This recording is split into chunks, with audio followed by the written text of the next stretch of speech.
Bonjour tout le monde! Donc aujourd'hui dans mon vidéo, je voulais vous montrer la première fois que j'utilisais le Furminator. C'est une brosse qui va enlever l'excédent de poils en même temps, supposément qu'avec le peigne, comment il est construit entre chaque petite branche, si on veut. Il y a presque une moire là, qui fait en sorte que ça coupe le poil qui est en trop.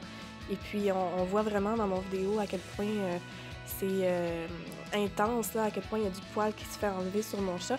Je la brossais déjà à toutes les semaines avec un peigne et aussi avec une brosse pour chat, mais vraiment, depuis que j'ai cette brosse-là, on voit à quel point il y a une grosse différence. C'est fou à quel point il y a une différence. Ici, on peut voir à quel point il y a du poil qui se fait enlever, puis ça, c'était après l'avoir déjà brossé avec une brosse normale pour chat. Peut-être que vous allez penser que j'ai l'air d'aller fort puis d'aller vite, mais en fait, mon chat, elle a pas du tout eu mal, elle a pas eu du tout de misère, là, même qu'elle aimait ça, elle voulait se brosser contre la brosse avec son visage, là, fallait que je fasse attention pour pas y faire mal au visage. Mais vraiment, elle a vraiment beaucoup aimé ça, même après 20 minutes de brossage, là, elle avait pas de problème du tout avec la brosse.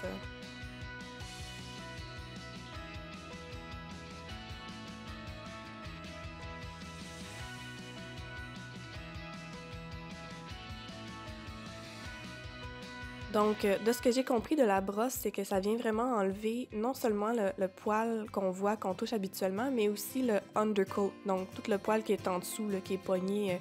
C'est pas nécessairement des nœuds, mais on dirait que c'est comme une agglomération de tous les poils ensemble. Tu sais, mettons 4-5 poils qui sont collés ensemble, tu sais, à perpétuité, là, donc ça crée vraiment une fourrure plus dense pour le chat, là. Donc, c'est peut-être aussi pour ça qu'il y en a autant qui se sont enlevés, même si je la brossais déjà fréquemment. À ce point-ci, ça faisait peut-être une dizaine de minutes que je brossais mon chat, puis vraiment, elle avait aucun problème encore, là. Elle continuait de vouloir de se faire brosser, même si j'y allais un petit peu rough, hein.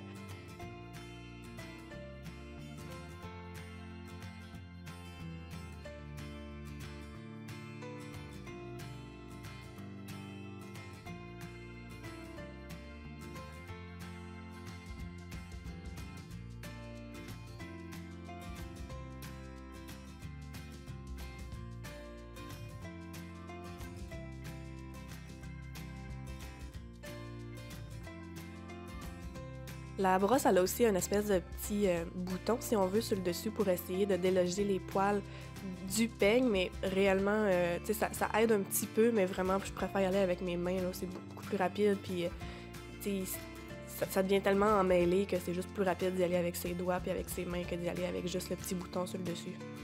Si vous allez voir dans mon autre vidéo, vous allez voir de quoi elle avait l'air avant. Malheureusement, j'ai pas fait de avant-après.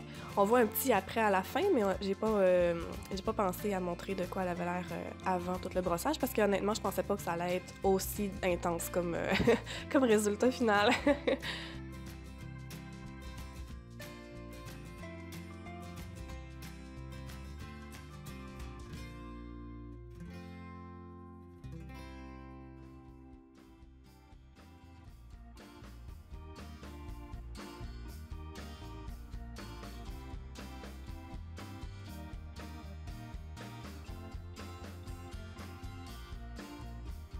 Les places qu'elle aimait un petit peu moins, c'était sur le ventre puis en dessous des bras, si on veut, là. Donc, pour ces endroits-là, qu'est-ce que je faisais? Puis ce que je faisais aussi avant, c'était je la mets sur mes genoux, sur son dos, puis pendant que je la brosse, j'y tiens le dessus du corps, là, comme ça, elle veut pas trop partir, là.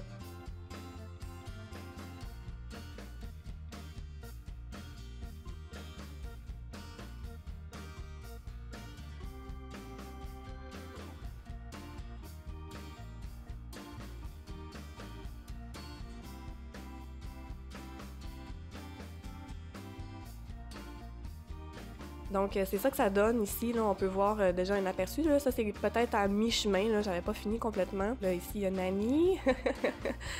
Quelque chose aussi qu'il faut considérer. Là, en se lavant elle-même, il y avait beaucoup plus de poils qui étaient délogés puis qui tombaient au fur et à mesure. Puis ça faisait en sorte je pense qu'elle en a avalé beaucoup plus que d'habitude. Donc, elle en a évidemment vomi beaucoup plus que d'habitude aussi. Là. Donc, et voilà.